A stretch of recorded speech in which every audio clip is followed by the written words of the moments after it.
वो केस जिसने इंडस्ट्री की परिभाषा बदल दी। तो आज हम उस केस के बारे में बात करेंगे, उस केस की कहानी जानेंगे जिसने इंडस्ट्रियल डिस्प्यूट एक्ट में जो इंडस्ट्री की डिफिनेशन है, जो परिभाषा है, उसको बदल के दिया या उसके मायने ही बदल दिए। The case that redefined industry definition. 1970 के दशक में बेंगलोर के भीड़ भाड़ बड़े सड़कों के बीच एक शांत सा दिखने वाला सरकारी संस्था के अंदर एक बड़ी कानूनी लड़ाई शुरू होने जा रही थी। Bangalore water supply and sewage board. इस संस्था का मूल रूप से काम था कि यह बेंगलोर में पानी सप्लाई करे और वहां के सीवेज की क्लीननेस मेंटेनेंस में। But behind the scene the employees were not happy. काम का बोझ ज्यादा था, हालात खराब थे और अब यहां आवाज उठाना जरूरी था। So the worker raise the complain under the industrial dispute act 1947। लेकिन तभी एक सवाल उठ खड़ा हुआ कि क्या यह board, Bangalore water supply and sewage board, is the board even an industry under the act? क्योंकि इस कहानी में सबसे बड़ा मोड़ तब आया जब बोर्ड ने क्लियरली कहा कि हम इंडस्ट्री नहीं है, हम तो एक स्टैट्यूटरी बॉडी है, पब्लिक सेवा कर रहे हैं और इसीलिए हम पर लेबर लॉ एप्लीकेबल नहीं होंगे। We are not an industry. We are just a statutory body. And our purpose is just to serve the public, and hence the definition of industry shall not applicable to us, and therefore no labor law abide us to be followed. Workers का चौंकना स्वाभाविक था जब management strongly बोल रहा मैं industry नहीं हूं और कोई भी लेबर लॉ मेरे ऊपर एप्लीकेबल नहीं होता है। तो यहां वर्कर्स परेशान कि तो हम करेंगे क्या, हमारे अधिकारों का क्या होगा। अब ये एक केस का रूप ले चुका था। अपने अधिकारों की रक्षा के लिए Bangalore water supply and sewage board के एम्प्लॉय के द्वारा अपने हक की लड़ाई के लिए आवाज उठाया गया। यह केस बन चुका है और यह सिस्टम के खिलाफ एक संघर्ष का प्रतीक के रूप में देखा गया। और जैसा कि मैंने कहा कि यह केस एक सिस्टम के खिलाफ आवाज उठाने का, संघर्ष का प्रतीक है, यानी कि यह कोई मामूली केस नहीं, ये कोई मामूली कहानी मैं आपको नहीं बता रहा।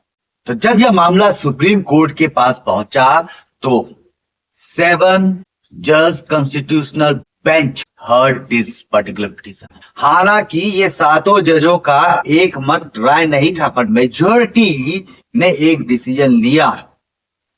उस समय इस केस के जो प्रमुख chief justice Shri VR Krishnan Iyer ji, आपका जो भी अब तक का डिसीजन जजमेंट रहा है वो हमेशा समाज के प्रति उच्चतम निर्णय आपने दिया है। तो अय्यर जी के पास जब यह मुद्दा पहुंचा, उनके साथ जो पूरी बेंच, 7 जजेस की जो बेंच बैठी थी, इन लोगों ने मिलकर इंडस्ट्री की परिभाषा को हिस्सों में बांट दिया। They segregated the definition of industry into some different components. जिसे हम जब स्टडी करते हैं इंडस्ट्रियल डिस्प्यूट एक्ट और इंडस्ट्री के डेफिनेशन को समझने की कोशिश करते हैं तो हम ट्रिपल टेस्ट मॉड्यूल बोला के हिसाब से अगर आपका हर एक में आंसर यस है तो आप इंडस्ट्री हो। ये ट्रिपल टेस्ट मॉड्यूल 1970 में जब प्रेजेंट किया गया तब से लेके आज तक चले आ रहा है। हाँ, रिसेंटली यूपी का जो केस है वो मैं आपको अपने लाइव सेशन में बताऊंगा कि आगे चल के इस डेफिनेशन में और क्या चेंजेस हुआ है।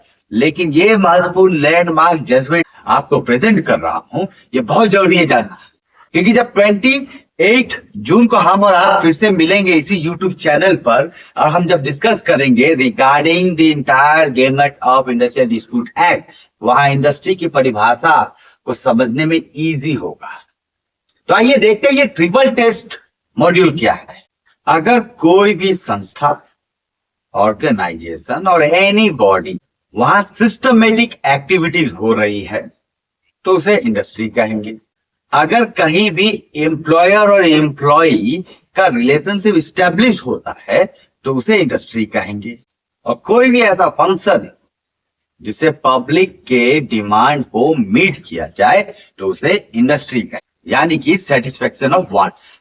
तो अगर आपका आंसर हाँ है तो यानी आप इंडस्ट्री है। तो चाहे आप पब्लिक हो, प्राइवेट हो या चैरिटेबल ट्रस्ट क्यों ना हो, आप हॉस्पिटल रहो, तब भी आप इंडस्ट्री के डेफिनेशन में अट्रैक्ट होते हो, क्योंकि यहां पर वो 3 ट्रिपल टेस्ट मॉड्यूल के जो फैक्टर्स है वो एप्लीकेबल होते हैं। एक सिस्टमेटिक एक्टिविटी, एम्प्लॉयर एम्प्लॉय का रिलेशनशिप स्टैब्लिश होना और सेटिस्फेक्शन ऑफ ह्यूमन वांट्स। हाँ, हालांकि यहीं पर यह भी क्लैरिटी दिया गया है कि किसी भी सॉवरेन बॉडी जैसे कि पुलिस, आर्मी या न्यायालय, इन्हें हम इंडस्ट्री के डिफिनेशन से बाहर रखेंगे। इस केस का जो असर वो बहुत ही जोरदार, ना जाने कितने मजदूर अब इंडस्ट्रियल डिस्प्यूट एक्ट के छत्रछाया के अंदर आ गए। नहीं तो पहले 1970 की बातें जब मैं आपको बता रहा हूं, when I'm speaking with you about in 1970s, you may understand the exploitation happening during that point of time.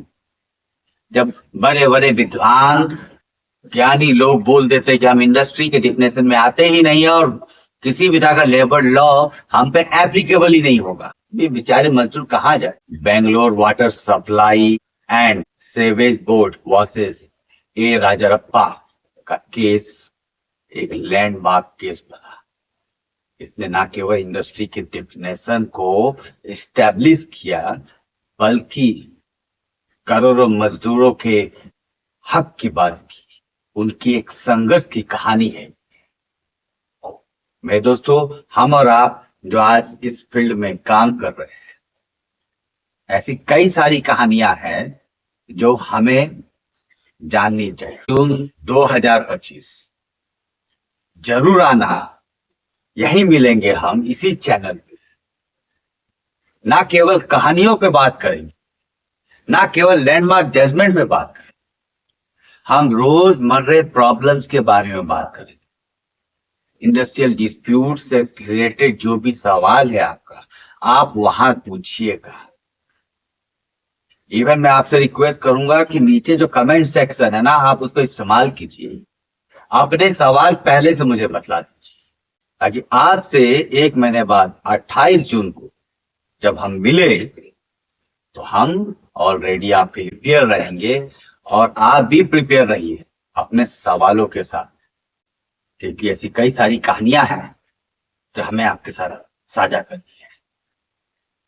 आज की ये कहानी ना केवल एक न्याय थी बल्कि एक मैसेज था कि चाहे वो पानी का सप्लाई हो या अधिकारों की लड़ाई, न्याय हर किसी को मिलेगा और बराबर मिलेगा। फिर मिलते हैं अगले वीडियो में। बने रहिए मेरे साथ। मैं राहुल कुमार, कंप्लायंस मॉक से।